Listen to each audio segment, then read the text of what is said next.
ఉమ్మడి విశాఖపట్నం జిల్లాలో తెలుగుదేశం పార్టీకి భారీ షాక్ తగలనుంది. జనసేనతో పొత్తు కారణంగా పలువురు టీడీపీ సీనియర్ నేతలకు టికెట్లు దక్కకపోవడంతో తీవ్ర అసంతృప్తితో ఉన్నారు. దశాబ్దాలుగా తాము పార్టీకి చేసిన సేవలకు గౌరవం ఇదేనా అని వాపోతున్నారు. ఈ నేపథ్యంలోనే ఇప్పటికే పలువురు నేతలు పార్టీకి రాజీనామా చేశారు. మరికొందరు కూడా రాజీనామా చేసే యోచనలో ఉన్నట్లు తెలుస్తోంది. వీరిలో బండారు సత్యనారాయణ కూడా ఉన్నారు. పెందుర్తి స్థానాన్ని ఆశించిన ఆయనకు భంగపాటు తప్పలేదు. పొత్తులో భాగంగా పెందుర్తి స్థానం జనసేనకు కేటాయించారు. అప్పటి నుంచి బండారు తీవ్ర అసంతృప్తితో ఉన్నారు. ఇవాళ రేపు ఆయన వైసీపీ కండువా కప్పుకోనున్నట్లు సమాచారం.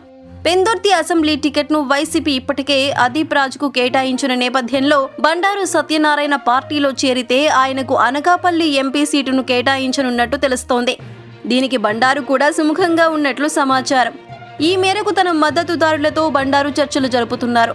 బండారు వంటి కీలక నేత టీడీపీని వీడితే అది ఆ పార్టీకి విశాఖ జిల్లాలో కోలుకోలేని దెబ్బేనని విశ్లేషకులు చెబుతున్నారు.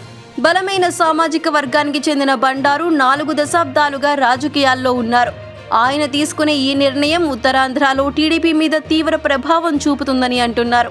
పెందుర్తితో పాటు యలమంచిలి, అనకాపల్లి, విశాఖ సౌత్ టికెట్లను చంద్రబాబు జనసేనకు కేటాయించిన విషయం తెలిసిందే. ఈ 4 చోట్ల టీడీపీ నేతలు తీవ్ర అసంతృప్తితో రగిలిపోతున్నారు. పార్టీ కోసం మొదటి నుంచి కష్టపడ్డ తమను పక్కన పెట్టి ఇప్పుడు జనసేనకు టికెట్లు కేటాయించడం పట్ల గుర్రుగా ఉన్నారు. తిరుగుబాటు జెండా ఎగురవేస్తున్నారు. వీరందరినీ బండారు సత్యనారాయణ ఒక్కచోట చేరుస్తున్నట్లు సమాచారం. ఈ నేతలంతా త్వరలోనే వైసీపీ కండువా కప్పుకోనున్నట్లు తెలుస్తోంది.